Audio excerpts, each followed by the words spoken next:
اور وہ وقت یاد کرنے کے قابل ہے جب تمہارے پروردگار نے فرشتوں سے فرمایا کہ میں زمین میں اپنا نائب بنانے والا ہوں۔ انہوں نے کہا کیا تو اس میں ایسے شخص کو نائب بنانا چاہتا ہے جو خرابیاں کرے اور کچھ تو خون کرتا پھرے؟ اور ہم تیری تعریف کے ساتھ تسبیح و تقدیس کرتے رہتے ہیں۔ فرمایا میں وہ باتیں جانتا ہوں جو تم نہیں جانتے۔ اور اس نے آدم کو سب چیزوں کے نام سکھائے، پھر ان کو فرشتوں کے سامنے کیا اور فرمایا کہ اگر سچے ہو تو مجھے ان کے نام بتاؤ۔ انہوں نے کہا تو پاک ہے، جتنا علم تو نے ہمیں بخشا ہے اس کے سوا ہمیں کچھ معلوم نہیں، بے شک تو دانا ہے، حکمت والا ہے۔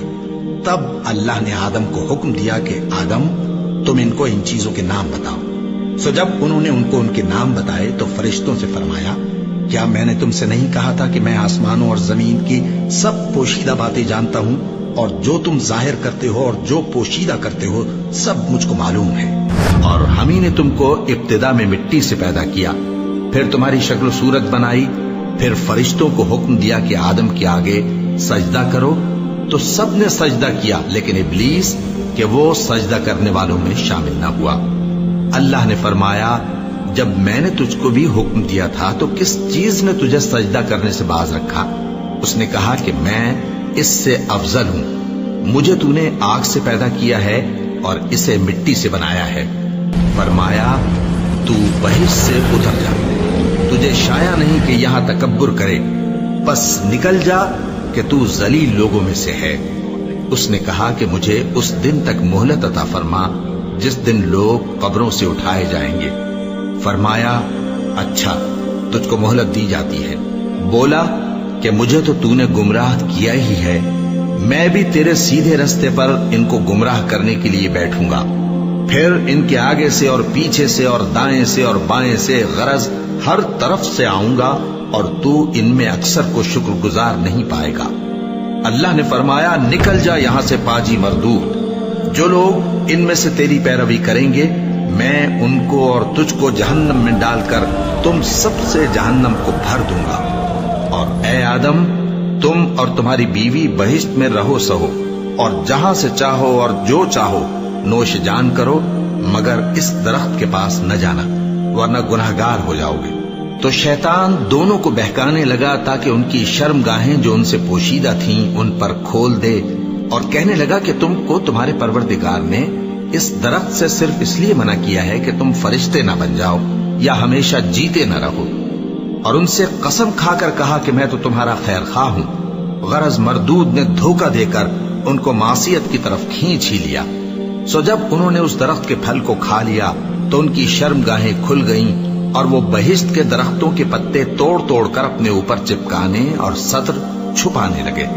اور ان کے پروردگار نے ان کو پکارا کہ کیا میں نے تم کو اس درخت کے پاس جانے سے منع نہیں کیا تھا اور جتا نہیں دیا تھا کہ شیطان تمہارا کھلم کھلا دشمن ہے؟ دونوں عرض کرنے لگے کہ پروردگار ہم نے اپنی جانوں پر ظلم کیا، اور اگر تو ہمیں نہیں بخشے گا اور ہم پر رحم نہیں کرے گا تو ہم تباہ ہو جائیں گے۔ فرمایا تم سب بہشت سے اتر جاؤ، اب سے تم ایک دوسرے کے دشمن ہو، اور تمہارے لیے ایک وقت خاص تک زمین میں ٹھکانا اور زندگی کا سامان کر دیا گیا ہے۔ فرمایا کہ اسی میں تمہارا جینا ہوگا اور اسی میں مرنا، اور اسی میں سے قیامت کو زندہ کر کے نکالے جاؤ گے۔ اے بنی آدم ہم نے تم پر پوشاک اتاری کہ تمہاری شرم گاہوں کو چھپائے اور تمہارے بدن کو زینت دے، اور جو پرہیزگاری کا لباس ہے وہ سب سے اچھا ہے۔ یہ اللہ کی نشانیاں ہیں تاکہ لوگ نصیحت حاصل کریں۔ اے بنی آدم دیکھنا کہیں شیطان تمہیں بہکا نہ دے، جس طرح تمہارے ماں باپ کو بہکا کر بہشت سے نکلوا دیا اور ان سے ان کے کپڑے اتروا دیے تاکہ ان کے سطر ان کو کھول کر دکھا دے۔ وہ اور اس کے بھائی بند تم کو ایسی جگہ سے دیکھتے رہتی ہیں جہاں سے تم ان کو نہیں دیکھ سکتے۔ ہم نے شیطانوں کو انہی لوگوں کا رفیق بنایا ہے جو ایمان نہیں رکھتے۔ اور یہ لوگ جب کوئی بے حیائی کا کام کرتے ہیں تو کہتے ہیں کہ ہم نے اپنے بزرگوں کو اسی طرح کرتے دیکھا ہے، اور اللہ نے بھی ہم کو یہی حکم دیا ہے۔ کہہ دو کہ اللہ بے حیائی کے کام کرنے کا تو حکم نہیں دیتا۔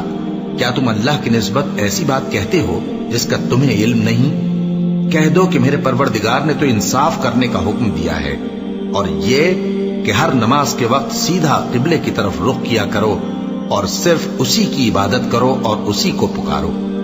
اس نے جس طرح تم کو ابتدا میں پیدا کیا تھا اسی طرح تم پھر پیدا ہوگے۔ ایک فریق کو تو اس نے ہدایت دی اور ایک فریق پر گمراہی ثابت ہو چکی۔ ان لوگوں نے اللہ کو چھوڑ کر شیطانوں کو رفیق بنا لیا اور سمجھتے یہ ہیں کہ ہدایت یاب ہیں۔